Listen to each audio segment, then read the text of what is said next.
কলকাতা বিমানবন্দরে আগুন, ওয়েল্ডিং এর কাজের সময় আগুন লাগে। এখন এই মুহূর্তে ঠিক কি পরিস্থিতি দেখুন, যে ছবি আপনাদের সামনে রাখছি। কলকাতা বিমানবন্দরে আগুন, ওয়েল্ডিং এর কাজের সময় আগুন লাগে বলে জানা যাচ্ছে।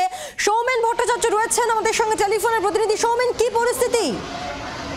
যেমনটা বিমানবন্দর সূত্রে জানা যাচ্ছে যে আজ সকাল 10টা থেকে 10:30 নাগাদ হঠাৎই ওয়েল্ডিং এর কাজ চলছিল। সেই সময়তেই একটি ফ্লেক্সে, বিমানবন্দরের টার্মিনালের ভেতরে একটি ফ্লেক্সে আগুন লেগে যায় এবং এই ঘটনার পর আতঙ্ক ছড়ায়। যেহেতু তোমায় বলে রাখি, বিশ্ব বাণিজ্য সম্মেলন যেহেতু শহরে চলছে এবং প্রচুর ভিআইপি সেখানে কিন্তু আসছে, এবং সেই সময় যখন চরম ব্যস্ততার সময় সেখানে আগুনের মতো ঘটনা সম্ভবতই আতঙ্ক ছড়িয়ে পড়ে। দমকলে খবর দেয়, দমকলে দুটি ইঞ্জিন ঘটনাস্থলে আসার আগেই যারা সে সময় বিমানবন্দরের কর্মীরা ছিল তারাই কিন্তু আগুন নেভানোর কাছে হাত লাগায় এবং কিছুক্ষণের চেষ্টায় কিন্তু আগুন নিয়ন্ত্রণে চলে আসে।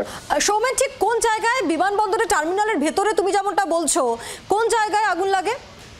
দেখো, যেমনটা বিমানবন্দর সূত্রে জানা যাচ্ছে, ডোমেস্টিক টার্মিনালের ভেতরে একটি কর্নারে কাজ চলছিল ওয়েল্ডিং এর। সেই সময়তেই আগুনের ফুলকি ছিটকে যায় এবং তার থেকেই কিন্তু আগুন লেগেছে বলে প্রাথমিক অনুমান করা হচ্ছে।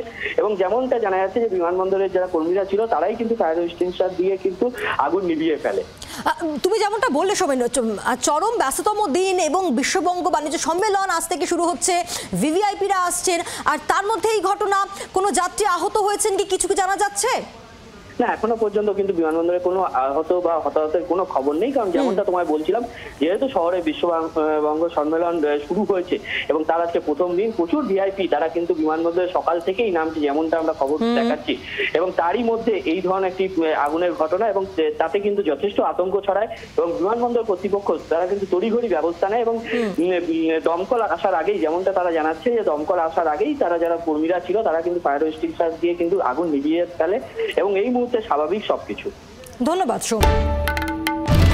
বাংলার আওয়াজ, বাঙালির আবেগ, জি 24 ঘন্টা।